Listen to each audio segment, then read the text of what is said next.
Eips, rapidinho aqui, ó. Você já conhece nosso irmão mais novo? O Plantão Cervejeiro é o primeiro podcast de notícias cervejeiras do Brasil, trazendo um formato dinâmico e direto ao ponto para te manter sempre por dentro do que rola no mundo da cerveja. Toda terça-feira tem episódio novo no seu agregador de áudio favorito. Dá o play e fique atualizado.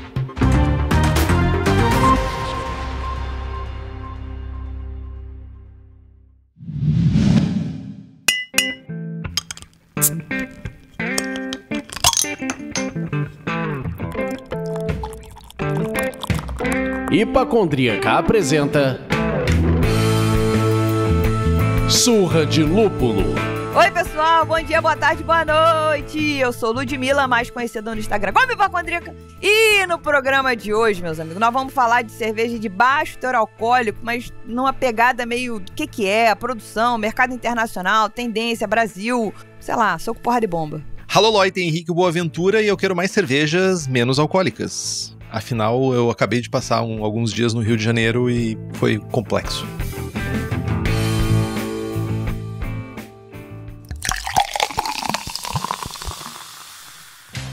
Mas antes de a gente entrar no conteúdo, Ludmilla, eu tenho uma mensagem que é: você que está escutando, você que está nos ouvindo, você que se questiona, será que eles precisam da minha ajuda? Sim, a gente precisa da sua ajuda para continuar mantendo esse conteúdo surpreendente toda semana batendo no seu agregador de podcast. Então considere ser apoiador do Surra de Lúpulo e nos ajude a manter a qualidade dos papos que rolam por aqui. Acesse apoia.se/Surra de Lúpulo e faça parte da nossa comunidade.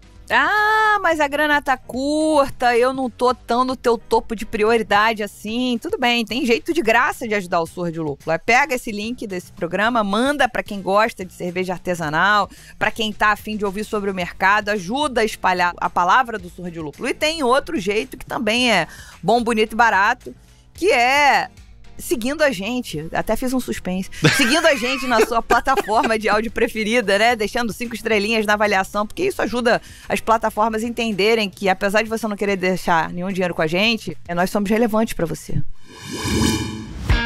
E tem mais uma forma de contribuir com o Surra de Lúpulo, sabe como? Bebendo cervejas. Aí vocês não dirão, eu já faço isso? Mas não, amigos e amigas, aqui eu me refiro a comprar e consumir cervejas de quem ajuda o Surra de Lúpulo a se manter no ar e com a casa limpinha, arrumada, um pinho-sol passado, um cheirinho de eucalipto. E sabe quem é essa? É a Stannis, que não só faz produtos fantásticos, rótulos incríveis, de altíssima qualidade, mas também vai além, proporcionam experiências completas com seus bares próprios e um e-commerce que entrega cerveja do Oiapoque ao Chuí. E o melhor, quem tá ouvindo pode aproveitar o cupom SDL12 para garantir 12% de desconto em qualquer produto no site www.stannis.com, Stannis com 2 N's.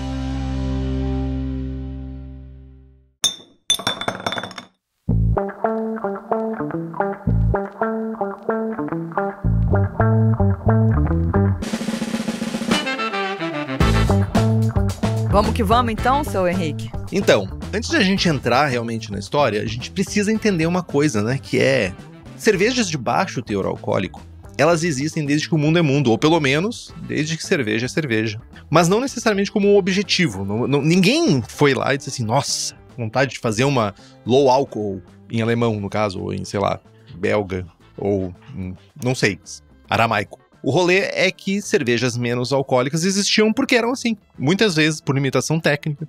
Por exemplo, uma falta de controle de fermentação, usar leveduras que não necessariamente estavam no pico da sua atividade, da sua alegria e felicidade. Até mesmo os processos eram um pouquinho antiquados para gerar cervejas talvez com um teor alcoólico maior.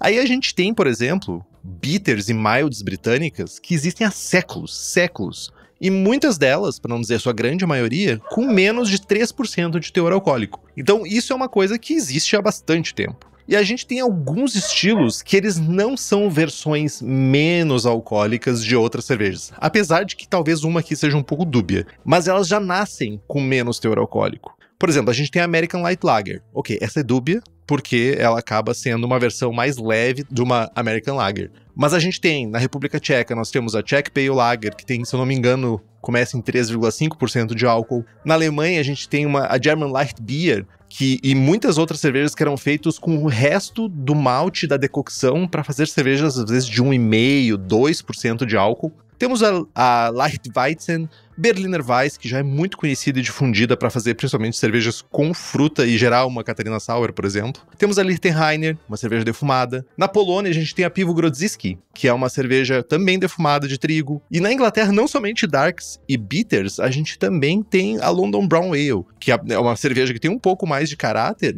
e ela também é uma cerveja que às vezes chegava a ter 2,5% de álcool. Isso sem falar no período entre guerras, que era o período onde a gente tinha cervejas muito menos alcoólicas por restrição de insumos. Então, ladinho na Escócia, a gente vai ter Scotch Light, Scotch Heavy, que também vão beirar os 3%. E a Bélgica, tão adorada pela Lud, tem também a Patersbier, que chega em alguns monastérios ter até 2,5%, 3%, que é uma cerveja que é para ser consumida pelos monges e não deixar os jovens bêbados, basicamente. Tá.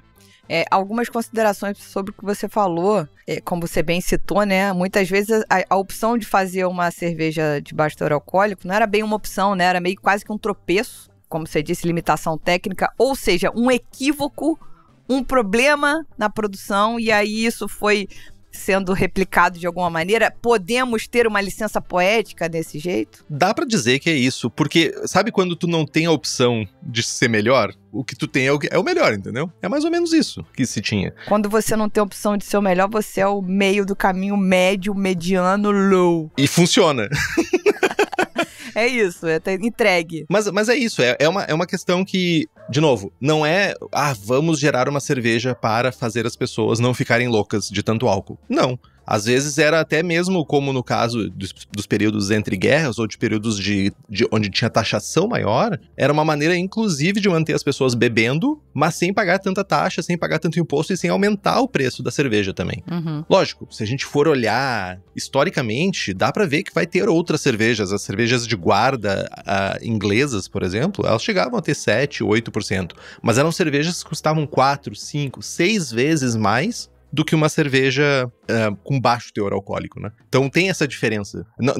Não é necessariamente assim, tipo, vamos... A partir desse momento a gente pode fazer cerveja alcoólica, tudo virar alcoólica. Não, tem essa diferença, mas o custo era muito alto justamente pelas restrições técnicas ou restrições de insumos. Beleza. Faz sentido? Faz sentido. Aí agora a gente vai entrar numa coisa do tipo, o Henrique trouxe um contexto histórico pra gente entender meio que de onde elas vieram, né? E aí é óbvio que com o advento de uma organização de sociedade, foi sendo necessário talvez catalogar ou legislar sobre isso para que ficasse mais claro isso para todo mundo, né? Então, o que é uma cerveja de baixo teor alcoólico de acordo com a lei, de fato, né? Vale falar também que é muito variável essa legislação de acordo com cada país e também a terminologia vai mudar, né? Aqui no Brasil a gente também tem isso. Então, por exemplo, aqui no Brasil a gente tem cerveja sem álcool, cerveja zero, e a gente tem falando um pouco sobre cerveja de baixo teor alcoólico, mas a gente não fala de cerveja desalcoolizada, por exemplo, né? Não nessa definição especificamente. Aqui no Brasil, a gente vai usar como parâmetro a Instrução Normativa número 65, de dezembro de 2019, do MAPA, que estabelece as classificações de cerveja sem álcool, de cerveja zero álcool e de cerveja com teor alcoólico reduzido, que vai de um volume alcoólico de 0,5% até 2%, tá? Então isso está expresso na nossa legislação falando disso. Qualquer coisa acima disso, ela já virou uma cerveja de teor alcoólico normal, né? E não... Acima de 2,5 ela já é um alcoólico normal. Acima de 2,1. 2,1, entendi. Exatamente. Então, isso aqui no Brasil. Aí a gente foi buscar como é que era isso nos Estados Unidos, no Reino Unido e etc. E, como eu falei, não é uma coisa extremamente padronizada, né? As cervejas não alcoólicas nos Estados Unidos são entre 0,01% e 0,49%, né? Parecido com a nossa aqui. Uhum. A low alcohol, baixo teor alcoólico, tem que estar entre 0,5% e 2,49%. Eles têm uma elasticidade um pouquinho maior. Aí o livre do álcool é o 0,0 álcool, assim como a gente aqui. E aí o interessante é que quando a gente vai olhar alguns rótulos dessas lights ou dessas ultra e etc., eles têm mais de 2,49. Eu já vi cerveja que eles estão chamando de light com 4%, que é quase como se fosse a tal da Session que a gente estava mencionando antes da gravação. E será que isso é alguma coisa, uma diferença entre registro no mapa? Tu tá falando Brasil ou Estados Unidos? Desculpa. Estados Unidos. Cara, Estados Unidos tem alguma coisa de marketing que é sacanagem, né? Eles têm toda uma permissão, assim, que... letras miúdas, é o famoso letras miúdas. Tá escrito em letras maiúsculas, mas em minúsculas tá escrito o correto, sabe? Não, mas só pra você ter ideia, você já foi nos Estados Unidos? Não. Cara, de vez em quando, dá uma... A pessoa, tu resolveu gravar pra me dar tapa na cara, já foi nos Estados Unidos? Pá! Não foi. Depois deve ter no YouTube alguma propaganda de remédio dos Estados Unidos. Você chega lá e fala assim, remédio pra dor de cabeça, tal, maravilha, você vai sair flutuando por aí.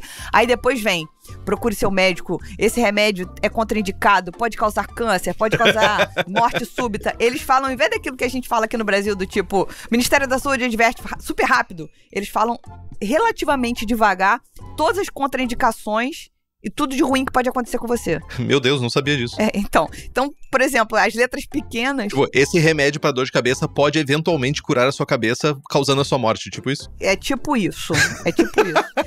Esse remédio é ótimo pra dor de barriga, mas pode causar uma hemorragia interna e externa em você, no seu marido e no seu filho.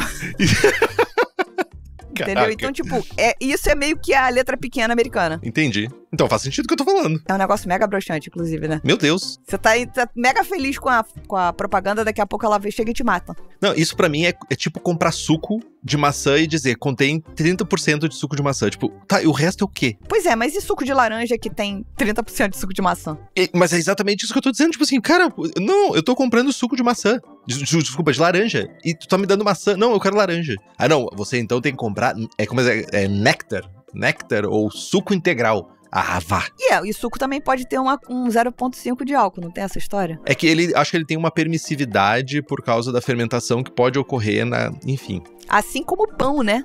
Teve essa treta também do pão. Como assim? Você lembra disso? Não. Se você for pesquisar, rolou recentemente, sei lá, uns 4, 5 meses atrás, uma história de que rolou um vídeo na internet de alguém falando, a escrita aqui no pão que ele tem 0,5% de álcool. Seria então o pão low álcool? Aí rolou um negócio desse do pão, e aí tiveram que fazer uma porrada de teste, aí enfim. É que é uma fermentação, né? E fermentação gera álcool. Exato. É isso. Saccharomyces cerevisiae é o que tem pra fazer pão. Exato. Enfim, aí a gente foi dar uma olhada no Reino Unido, que aí lá é mais uma chamada do governo pra você prestar atenção, uma orientação do que uma legislação expressamente dita, né? E aí, na Alemanha tem esse blá blá blá parecido aqui, e eu não sei por que eles acharam importante dizer que até nas cervejas de baixo teor alcoólico tá dentro da lei de pureza alemã. Eles têm essa mania de dizer sempre isso, né? Mas, enfim, é um mercado que não é tão amplamente difundido, mas que existe, né? As primeiras cervejas sem álcool, entre aspas, ou com álcool reduzido, que chegaram aqui eram alemãs, né? Antes da Kronenbier. Eu acho que é um mercado... É que a gente tá olhando pro nosso mercado que tá começando a olhar pra isso agora, mas você mesmo citou, historicamente, vários estilos que estavam aptos a serem naturalmente de baixo teor alcoólico. Enfim, então eu acho que é mais comum isso fora do nosso país, então a gente está olhando outros mercados. E aí quando a gente vai falar de Estados Unidos, isso é um mercado gigantesco. Sim. E hoje em dia ele é um mercado gigantesco. Ele foi crescendo até que ele suplantou o mercado de cervejas de padrão, força padrão, né? Teor alcoólico padrão.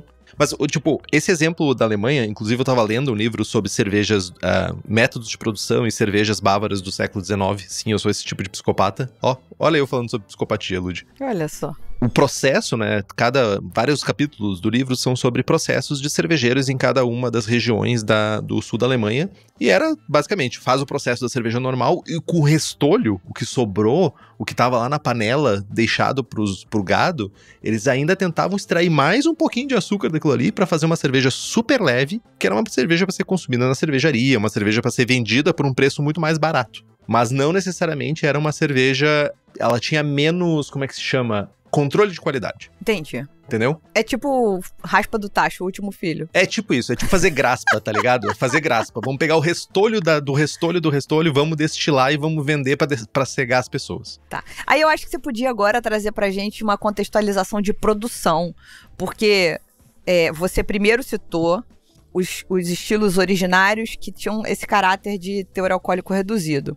O que a gente também está vendo agora, o advento de pegar estilos que têm a força alcoólica teoricamente normal e transformá-los em teor alcoólico reduzido. Como é que isso fica para a produção? Como é que resolve esses problemas que eu imagino que tenham?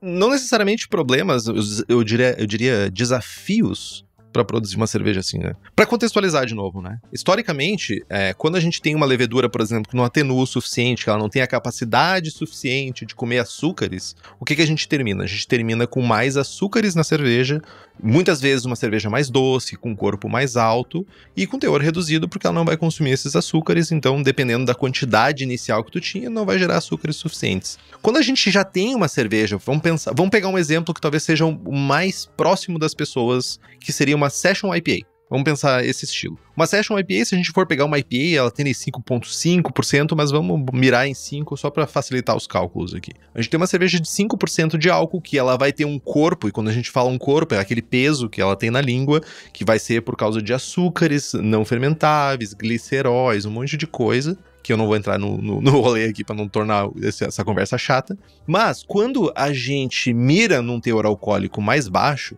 a gente precisa cuidar isso. Por quê? Se eu simplesmente diminuo a quantidade de açúcar fermentável, eu também diminuo o corpo da cerveja. Se eu não fizer correções suficientes, eu vou diminuir uma coisa. É como se eu estivesse mexendo a barrinha da cerveja toda para um lado, quando eu diminuo a quantidade de açúcar, né, que eu tenho disponível sem mexer em outras coisas. Então a gente tem esses desafios quando a gente olha para uma cerveja que tem uma força padrão e a gente quer diminuir ela por, vamos dizer que a gente quer transformar a nossa Session IPA numa cerveja de 2%, que é um número bom.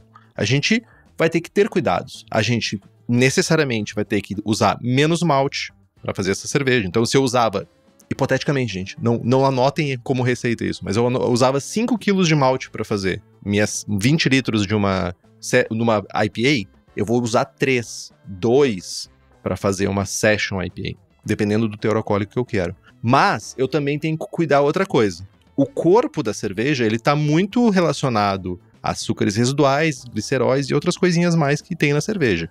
Então, imagino que as pessoas que estejam escutando o Surra já ouviram falar de mostura. Mostura é o processo que a gente cozinha os maltes para gerar açúcares.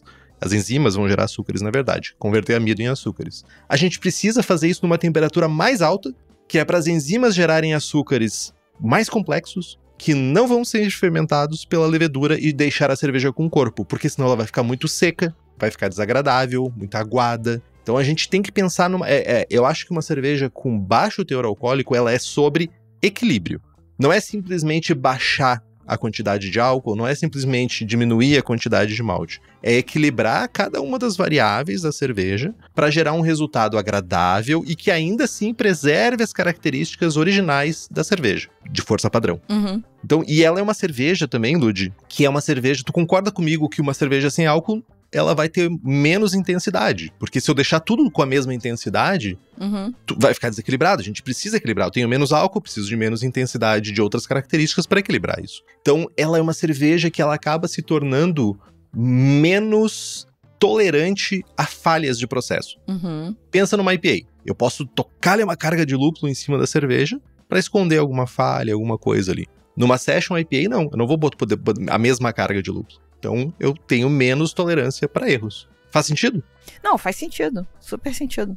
Eu acho que é interessante esse movimento atual de não pensar apenas nos estilos antigos, apesar de eu achar que também teria um super apelo de você pegar e produzir cervejas que já têm esse gen, digamos assim, tá? Pra introduzir. Mas, ao mesmo tempo, a gente tá pegando uma galera que só conhece American Lager, ou só conhece IPA, ou só conhece, entendeu? E aí você tá falando assim, tá bom, é isso aqui que você conhece? Eu vou fazer uma cerveja com menos teor alcoólico pra que fique mais fácil de você assimilar ou querer provar essa cerveja, né?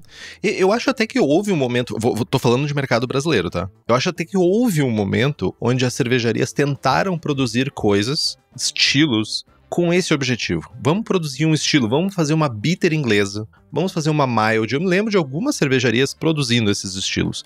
Talvez para preencher esse espaço dessa cerveja de baixo teor alcoólico. Vamos lá, vamos mirar aí 2,5%, 3% de álcool. Existia, eu me lembro de várias cervejarias que tinham em linha essas cervejas para serem consumidas. Mas em algum momento, eu acho que, e eu talvez um pouco relacionado à lupulização do mercado, onde muito lúpulo se tornou a nova demanda, começou a se olhar muito para esse universo de Session IPAs, até Session Pale Ales, cervejas que tu pega aquele clássico conhecido e só diminui um pouco o teor alcoólico para ser mais próximo do que as pessoas estão acostumadas a beber e talvez ainda manter um pouco do valor, né? Que eu acho que é uma das outras coisas que quando tem mais lúpulo, talvez consiga empregar um valor maior na hora da venda. Sim. Mas eu acho que, posso estar falando da besteira, mas da tua experiência, você acha que essas cervejas, porque elas vão ter menos teor alcoólico, sobretudo aquilo que a gente gravou no programa com o Fábio Bacarin da 7 Days, não necessariamente a cerveja vai sair menos custosa. Sim, exatamente, mas não necessariamente menos custosa, mas eu também consigo enxergar no mercado uma busca por uma cerveja que tem menos custo, porque ela tem menos insumos, entende? Vamos dizer que a minha IPA padrão, o litro, custa 30 para produzir, talvez uma Session IPA numa cervejaria grande que está produzindo isso para baixar custos, ela consegue fazer ela na casa dos 20, talvez, porque vai menos malte, vai menos lúpulo também, então, tipo, tudo isso pode impactar também no preço. Tá. Mas não quer dizer que tu não possa produzir uma cerveja super lupulada, no sentido de super aroma de lúpulo, super sabor de lúpulo, e ser uma cerveja cara também. Essa cerveja necessariamente tem que ser pasteurizada? Não necessariamente ela precisa ser pasteurizada. Assim como a gente tem bitters, por exemplo, sendo produzidas que não são pasteurizadas, ela não tem. O que precisa é de cuidados, métodos corretos de fabricação. Porque aqui, se a gente for relacionar, por exemplo, com cerveja sem álcool, que a gente falou muito, né, nesses últimos programas sobre pasteurização e tudo isso, a gente não tá limitando a fermentação. A gente tem baixa de pH, a gente tem tem álcool sendo produzido nessa cerveja, apesar de menor quantidade, o que pode levar essa cerveja a ter menos shelf life, né, menos tempo de prateleira, porque ela tem menos álcool, menos conservação na prateleira, a gente pode ter na verdade, a gente não pode ter. A gente terá uma cerveja muito mais estável microbiologicamente falando. Temos um pH mais baixo, temos álcool sendo gerado, temos uma fermentação realmente ativa acontecendo. Apesar de que a gente tem menos açúcares disponíveis para essa fermentação acontecer. E outra coisa que aqui também, a gente não necessariamente, e não conheço pelo menos cervejas de baixo teor alcoólico, que sejam feitas com leveduras específicas. As leveduras que são usadas são as mesmas leveduras do estilo padrão. O que é feito é uma correção de técnica, de insumos, para garantir que não vá gerar o teor alcoólico mais alto, como numa cerveja padrão. Sim, é como se você falasse, bom, você usa a mesma levedura, mas você oferece menos comida para ela e por isso ela produz menos álcool. É literalmente isso. É menos comida, ela vai comer menos, e a gente ainda, além de dar menos comida, a comida é mais indigesta pela levedura. Olha, Entendi. excelente maneira de explicar. Perfeito. Nesse ponto, entregamos? Ou ainda tem alguma outra parte sobre produção que fosse importante a gente acrescentar aqui? Acho que sobre produção de cerveja, no final das contas não é o objetivo a gente fazer uma cerveja aqui, né? Mas eu acho que são esses os pontos de atenção quando a gente olha para as cervejas de baixo teor alcoólico. Estabilidade sempre vai ser um problema porque a gente tem menos álcool, então ela vai durar menos tempo, é uma cerveja para ser consumida mais rápido, não é uma cerveja de guarda. Definitivamente uma cerveja de baixo teor alcoólico não é uma cerveja de guarda. Então é uma cerveja que é para ser consumida no dia a dia fresca, o mais fresca possível. Fresca. Certamente. E logo. É o conceito table beer, né? É o conceito de table beer, isso aí.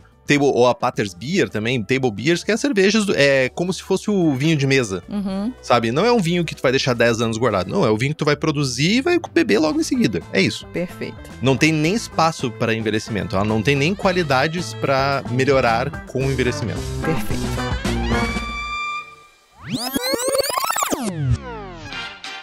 A Prússia veio com a corda toda para esse mês de agosto. Se liga nessa mistura latino-americana, pimenta rabaneiro, abacaxi e lúpulos tropicais.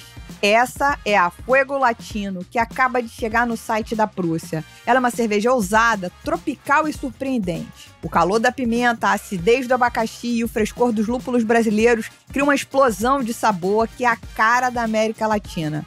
Essa receita foi criada pelo mestre cervejeiro Miguel Carneiro e o resultado é uma haze cheia do puro orgulho latino em forma de cerveja. Corre lá no site da Prússia e garante a sua. Mas vai rápido, porque é lote único, reduzido e vai acabar num piscar de olhos.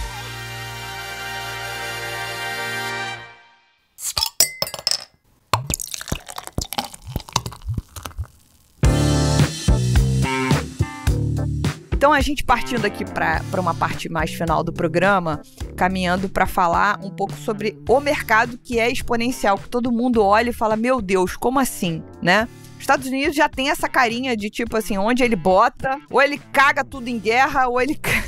Toque de Midas. De merdas. Vamos deixar... Toque de merdas. Vamos deixar a parte da guerra de lado e vamos falar aqui sobre esse potencial e sobre esse mercado consumidor absurdo, né? Que quando faz uma coisa aparecer e crescer, transforma num hype que todo mundo olha diferente para esse produto. E não é diferente com as cervejas de baixo teor alcoólico. Definitivamente não é diferente. Não é. A gente levantou aqui um ranking que é de maio do ano passado. Eu imagino que deve estar para sair um novo. E o ranking foi gerado pela Nielsen, que é uma dessas grandes empresas que fazem essa coleta de dados e etc. E das 10 cervejas mais consumidas, a gente vai ter 1, 2, 3, 4, 5, 6 cervejas que são de baixo teor alcoólico, né? É muito relevante. Eu acho isso assim... É relevante e eu não me lembro o número exato, se é 60% do mercado hoje em dia. 60% ou 80% do mercado é de cervejas light nos Estados Unidos. Eu não tenho essa informação na mão, não. Eu acho que 60%. Poxa, eu queria ter essa 60%, eu acho. Hoje, majoritariamente, a maior quantidade de cervejas consumidas nos Estados Unidos é de cerveja light. Primeiro que eu queria muito entender isso. Porque que essa cerveja especificamente... Primeiro que deve ser uma questão cultural, né? Eles têm muito esse negócio do light, diet, consumir essas coisas como se resolvesse o problema, né? Eu vou beber uma cerveja light. Eu bebo 18 cervejas lights. Isso não resolve, gente. Mas enfim. Mas é um número bem considerável a gente olhar para as cervejas mais consumidas e ver isso lá no topo, né? Eu me pergunto se isso no mercado norte-americano também tem relação com valor. Tu que esteve lá, Lud. Então, Você que foi no Pão de Açúcar dos Estados Unidos. Que aliás, é sempre um perigo. Sugar of Bread. Bread of Sugar.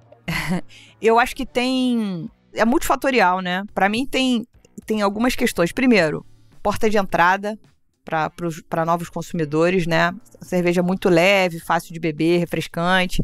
Então, acho que é por onde todo mundo começa.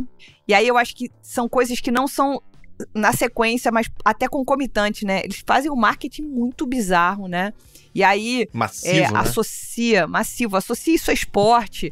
Então, o consumo de Coors Light durante o Super Bowl é um negócio absurdo, entendeu? E associa ao esporte, patrocinando o esporte, associando a vida ativa. Aí, de alguma maneira, eles querem vender isso como uma escolha mais consciente, né? Então, são palavras muito poderosas que o marketing usa e massifica na cabeça do consumidor. E aí eu acho que tem um outro conceito que a gente ouviu muito já, que é essa coisa que facilita a sociabilização quando você bebe uma quantidade absurda e teoricamente não fica tão estragado nem no dia nem depois. Então, acho que são fatores que contribuem muito para isso. Eu adicionaria aí um outro negócio que é muito comum você chegar no supermercado no Brasil e você vai comprar uma cerveja de massa, você pega um pack, de repente, correto? Esse pack tem 12 unidades de latas de 355 ou de 473, que são as embalagens que a gente mais tem hoje. Cara,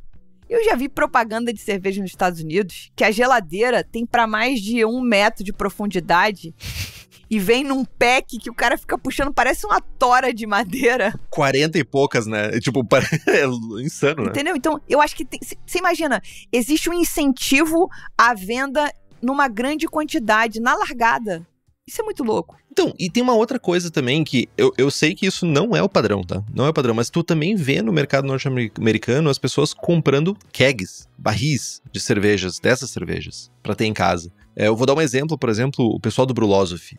O Brulosophy é um site bem famoso que faz cerveja, de produção de cerveja e pesquisa de cerveja.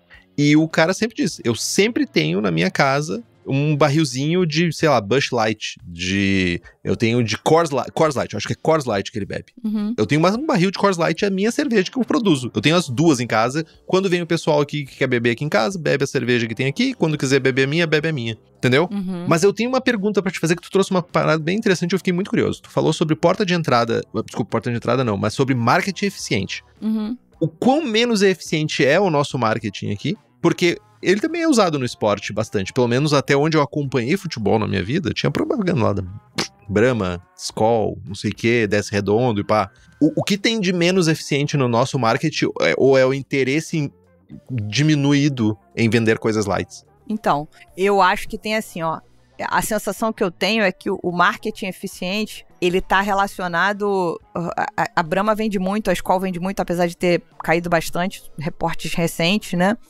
As cervejas de massa que faziam divulgação associadas ao esporte vendiam bastante as suas versões normais. Uhum. Que aqui no Brasil tem entre 4,2 e 4,5 de álcool, no máximo. Isso aí. As versões light, ultra...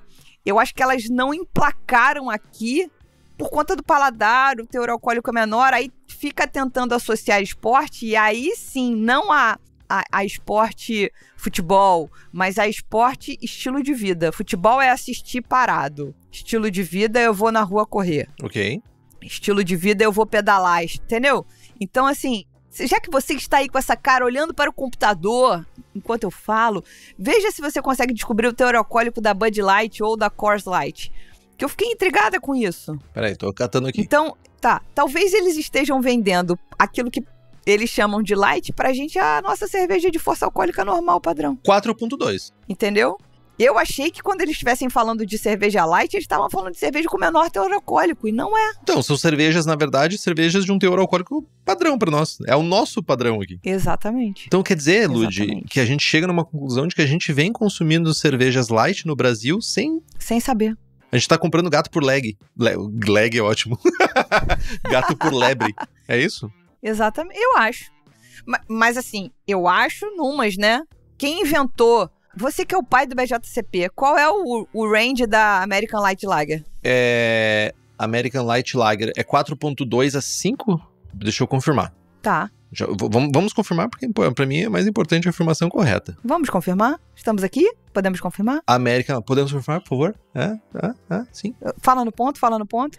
American Lager, ela é de 4,2 a 5,3, quase acertei. E a Light Lager, ela é entre 2,8 e 4,2. Pois é, aí eles estão fazendo sempre no limite superior. Pois é, olha que interessante. Exemplares da American Light Lager: Bud Light, Aí. Coors Light, Michelob Light, Miller Light e Old Milwaukee, que também é uma cerveja bem conhecida lá, Light. Pois é. Então, assim, no final, é como se a gente estivesse falando que a Brahma é Brahma Light, Skol Light, Heineken Light, tudo Light. Eu tô chocado com essa... Eu não tinha parado pra fazer essa associação. Pois é. Enfim, então eu fico pensando que os caras tomam essas light, teoricamente, pra ficar menos pior no dia seguinte, e a gente fica aqui arrebentado de ressaca. O que tá acontecendo no Brasil? Peraí, eu tô fazendo uma comparação aqui, ó. A Budweiser, no Brasil, ela é... Não, nos Estados Unidos ela é 5% de álcool. Uhum. No Brasil ela não é 5% de álcool. Eu acho que não, acho que ela deve ser 4,2. Se fosse pra eu chutar. Então, mas aí entra uma outra parada interessante, né? Que é, a gente tem adaptações de mercado, mas é meio uma adaptação meio bizarra, né? Não sei, meus amigos. A gente, mais uma vez, termina um programa com mais perguntas do que respostas. Eu não sei o que as pessoas fazem ouvindo a gente. Não, mas é um questionamento bem interessante, porque se tu for parar pra pensar, vamos lá. A primeira coisa que tu falou sobre venda nos Estados Unidos, negócio e, tipo, marketing. O que vende pro mercado norte-americano? A gente já sabe que, tipo, o light e o diet desceu de lá pra cá, né? Tipo, consumo de produtos light e diet. Uhum. Ao colocar isso no rótulo, tipo, eu posso beber mais com, digamos, menos impacto. É o que eu penso quando eu vejo alguma coisa light ou diet. É menos impacto. Tem menos açúcar ou tem menos gordura. Saca? Então, se a gente tem um cenário assim, tipo, é basicamente marketing. Vamos colocar no nome para vender marketing. A questão é, talvez a gente tenha que fazer um outro programa para isso, para analisar essa questão mercadológica, que é em que momento que houve... Porque eu não imagino que nenhum desses estilos ele nasceu como light. Tinha, por exemplo, tem a Coors, tem a Budweiser, tem a Michelob, que seriam os estilos padrão. Perfeito? Ok. Eu quero saber se eles nasceram 4.2 ou se eles nasceram 5 e depois geraram a versão 4.2, entendeu? Se eles empurraram a barra pra frente ou se simplesmente eles mudaram o nome e agora a gente tem uma outra categoria. Brasil, não sei. Não sei, novamente, como disse, terminamos mais um programa com mais perguntas do que respostas. E eu acho que a gente podia aproveitar e convidar as pessoas para ajudarem a gente a entender um pouco mais sobre isso tudo, batendo um papo com a gente nas nossas redes sociais. Ajudem-nos. Ajudem-nos a entender esse mercado bizonho. Aparentemente a gente tá mais perdido do que a gente imaginou. Não, mas foi legal. Vamos fazer uma recapitulada aqui que eu acho que é importante depois desses devaneios que a gente teve aqui no final. Você trouxe estilos que eram naturalmente de baixo teor alcoólico, históricos, e que eles existem, estão lá, são pouco explorados, não apenas no Brasil, mas em outros lugares. Né? Não mais tão explorados, né? Hoje em dia eles são menos explorados, mas já foram muito explorados. Sim. Evoluiu-se e aí parou de explorar isso. E aí, ao invés da gente ter uma retomada desses estilos, começou um processo de vamos reduzir, vamos transformar cervejas de grau alcoólico maior em cervejas de menor grau alcoólico para, de repente, facilitar a entrada no mercado e etc., que é o momento que a gente está hoje. E aí você traz essa ponderação de qual é o percentual alcoólico da Coors, da Budweiser e etc., para elas... Tem essas e tem as light, que aparentemente tem pouca diferença de percentual pelo que a gente está vendo. A gente falou um pouco sobre produção, o que significa essa adaptabilidade de receita e etc. E legislação no Brasil, no mundo e tal. Então a gente deixa aqui, encerra este programa querendo saber de vocês. Como é que vocês andam consumindo? Vocês estão de olho nisso? Quem faz cerveja, tá fazendo cerveja de menor teor alcoólico porque tá ficando mais velho, nada a ver. Já que é pra beber, vai beber com álcool. Gente... Falem, nos ajudem. E pensem o seguinte, a diferença é de 0,8% de teor alcoólico. Talvez você esteja se embebedando ou não se embebedando como um placebo. Tem verdade nessa frase. E se você ouviu a gente até aqui, lembre-se de participar conosco nas nossas redes sociais, @surradelúpulo no Instagram e TikTok. Tem alguma sugestão de pauta e convidados? Manda e-mail para contato@surradelúpulo.com.br. É isso, pessoal. É isso. Até semana que vem.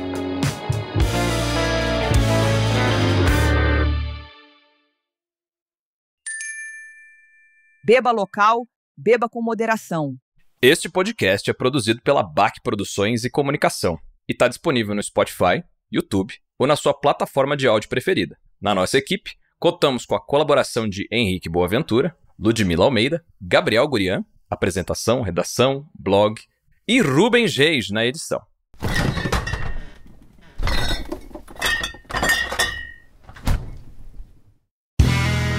Este podcast foi editado por Play Áudios.